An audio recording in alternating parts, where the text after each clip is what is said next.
ఇవాళ రాజమండ్రిలో global star Ram Charan నటించిన game changer pre release event ను ఘనంగా నిర్వహించనున్నారు. ఈ మేరకు అధికారులు, మూవీ టీం భారీ ఏర్పాట్లు చేస్తున్నారు. ఈ ప్రీ రిలీజ్ ఈవెంట్ కు ముఖ్య అతిథులుగా డిప్యూటీ సీఎం పవన్ కళ్యాణ్ తో పాటు మెగాస్టార్ చిరంజీవి హాజరు కానున్నారు. ఈవెంట్ లో తొక్కిసలాట జరగకుండా అధికారులు ఈవెంట్ దగ్గర 400 మంది పోలీసులతో భద్రత ఏర్పాటు చేశారు. అంతేకాకుండా 1200 మంది అదనపు సిబ్బందిని బందోబస్తు కోసం నియమించారు. ప్రస్తుతం ఇదే అంశానికి సంబంధించి మనకి పూర్తి సమాచారం అందించడానికి మా ప్రతినిధి శ్రీరామమూర్తి సిద్ధంగా ఉన్నారు. శ్రీరామమూర్తి, చెప్పండి, మొత్తంగా ఈ రోజు ప్రీ రిలీజ్ ఈవెంట్ కోసం ఎటువంటి ఏర్పాట్లు చేశారు? సభా ప్రాంగణం దగ్గర ఎటువంటి కోలాహలం కనిపిస్తోంది? గాయత్రి, ఈ రోజు సాయంత్రం 6 గంటలకి మెగా చేంజర్ ఇదేంటే గేమ్ చేంజర్ ఈ సినిమా ప్రీ రిలీజ్ ఈవెంట్ ప్రారంభం కాబోతుంది.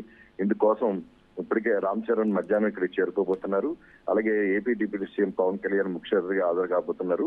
ఆయన కూడా మధ్యాహ్నం 2 గంటలకల్లా రాజమండ్రి చేరుకుని ఇక్కడ కాసేపు తీసుకున్న తర్వాత వేదిక వద్దకు చేరుకుంటారని చెప్పి సమాచారం ఉంది. అయితే ఇక్కడ ఈవెంట్ నిర్వహణకు సంబంధించి ఏర్పాట్లు అయితే చాలా భారీగా చేశారు. ఘనంగా అంటే పండుగ వాతావరణంలో మెగా అభిమానులు ఇప్పుడు ఈ ఈవెంట్ ని చూస్తున్నారు. భారీగా ఉభయ గోదావరి జిల్లా నుంచే కాకుండా తెలుగు రాష్ట్రాల నుంచి కూడా పెద్ద ఎత్తున మెగా అభిమానులు తరలి వచ్చే పరిస్థితి కనిపిస్తుంది. అలాగే చూసినట్లయితే సినిమా రంగానికి సంబంధించిన అతిరథ మహారథులు కూడా ఇక్కడికి చేరుకుంటున్నారు అన్నట్టుగా సమాచారం. అయితే వీరందరికీ కూడా మధ్యాహ్నానికి ఇక్కడికి చేరుకుని వేదిక దగ్గరికి చేరుకునే దానికి కూడా ప్రత్యేక ఏర్పాటు చేశారు. ఈ సందర్భంగా చూసినట్లయితే దాదాపుగా 1,00,000 మంది వరకు ఇక్కడికి హాజరవుతారని చెప్పేసి ఒక అంచనా ఉంది. ఒక 60-70 వేల మందికి హాజరయ్యేలా కూర్చునేలాగా సీటింగ్ అయ్యేలాగా ఇక్కడ ఏర్పాట్లు బారికేడ్లు కానీ ఇవన్నీ కూడా నిర్మించారు. అయితే జాతీయ రహదారికి ఆనుకుని వ్యామగిరిలో రాజమండ్రి వ్యామగిరిలో జాతీయ రహదారికి ముఖంగా ఆనుకుని భారీ ఎల్ఈడి డిస్ప్లే కూడా ఏర్పాటు చేశారు. సభ ఎంత దూరం నుంచి అయినా చూసేందుకు వీక్షించేందుకు వీలుగా ఏర్పాట్లు జరిగాయి. అయితే ఇక్కడ వ్యామగిరి అలాగే బొమ్మూరు జంక్షన్ వద్ద జాతీయ రహదారి మీద ట్రాఫిక్ డైవర్షన్ చేశారు. అలాగే దివాన్ చెరువు అక్కడ చొన్నాడ దగ్గర కూడా ట్రాఫిక్ డైవర్షన్ చేసినట్టు జిల్లా ఎస్పీ నరసింహ కిషోర్ చెప్పారు. అయితే కొన్ని నియమ నిబంధనలకి ఇచ్చేసి పెట్టి అనుమతులు ఇచ్చాము. దీనికి మెగా అభిమానులు కూడా పూర్తిగా సహకరించి సమన్వయంతో ముందుకు వెళ్ళాలి. సభకి వచ్చిన ఎవరైతే అభిమానులు ఉన్నారో ప్రజలు ఉన్నారో వారు సంతోషంగా వీక్షించిన తర్వాత అదే సంతోషంతో తిరిగి వెళ్లేలాగా సమన్వయం చేసుకోవాలని చెప్పి కూడా పోలీసుల తరఫున కూడా విజ్ఞప్తి చేసిన పరిస్థితి ఉంది. మరోవైపు చూసినట్లయితే మొత్తం జనసేన అధినేత పవన్ కళ్యాణ్ రావడంతో ఒకవైపు జన సైనికులు అలాగే మరోవైపు మెగా అభిమానులు మొత్తం భారీగా తరలి వస్తారని చెప్పేసి ఒక అంచనా వచ్చింది. 20 చోట్ల ట్రాఫిక్ కి సంబంధించిన ప్రదేశాలు ఏర్పాటు చేశారు. 20,000 వెహికల్స్ ఏర్పాటు చేసేందుకు కూడా అవకాశం ఉందని చెప్పి పోలీసులు చెప్పారు.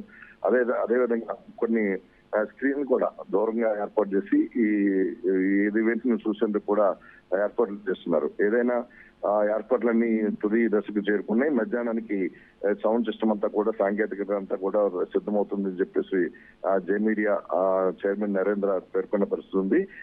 రాత్రి అంతా కూడా పనులు కొనసాగుతూ ఉన్నాయి. ఇప్పుడు మొత్తం చూసినట్లయితే రాజమండ్రి రూరల్ వ్యామగిరి విశాలమైన స్థలంలో అంటే మహానాడు ఇక్కడే జరిగింది. అలాగే నరేంద్ర మోడీ బహిరంగ సభ కూడా ఈ ప్రాంతంలో జరిగింది. ఇది ఒక 3వ ఈవెంట్ గా ఇది జరుగుతూ ఉంది. అయితే ఇంత భారీ ఈవెంట్ ఉభయ గోదావరి రాష్ట్రంలోనే ఏపీలో ఇంత భారీ ఈవెంట్ రాజమండ్రిలో జరగడం ఇదే మొదటిసారి. దీనికి అనుగుణంగా ఏర్పాట్లు కూడా మొత్తం ఇటు సినీ యూనిట్ తరఫున అటు పోలీసు యంత్రాంగం తరఫున కూడా బందోబస్తు కావచ్చు, ఇక్కడ ఏర్పాట్లు కావచ్చు, అన్ని కూడా సమర్థవంతంగా చేస్తున్నారు, పటిష్టంగా చేస్తున్నారు. అయితే మధ్యాహ్నానికే 3 గంటలకే ఇక్కడ వేదిక వద్దకి అభిమానులు పెద్ద సంఖ్యలో చేరుకునే అవకాశం ఉంది. మధ్యాహ్నం 3 గంటలకే సభాస్థలి నిండిపోయే పరిస్థితి కనిపిస్తుంది. దీనికి అనుగుణంగా కొన్ని సినీ కార్యక్రమాలతో పాటు సాంస్కృతిక కార్యక్రమాలు కూడా వేదిక మీద ఏర్పాటు చేశారు. అవన్నీ కూడా మొత్తం ఒక ఈవెంట్ నిర్వహణ ఏ విధంగా ఉంటది, ఇప్పుడు జరిగిన విధంగా సినీ చరిత్రలోనే ఒక రికార్డుగా ఉండేలాగా ఏర్పాటు చేశామని చెప్పేసి నిర్వాహకులు చెప్తున్నారు. ఇప్పటికే సినీ నిర్మాత దిల్ రాజు అలాగే దర్శకులు శంకర్, హీరోయిన్లు హీరోలో అడ్వాణి, అంజలి అలాగే సంగీత దర్శకులు తమను ఎంత కూడా రాజమండ్రి చేరుకున్నట్టుగా సమాచారం ఉంది. వీరందరూ కూడా వేదిక మీద సందర్శన చేసే పరిస్థితి కనిపిస్తుంది. Gayatri, right, thank you Sriramamurthy.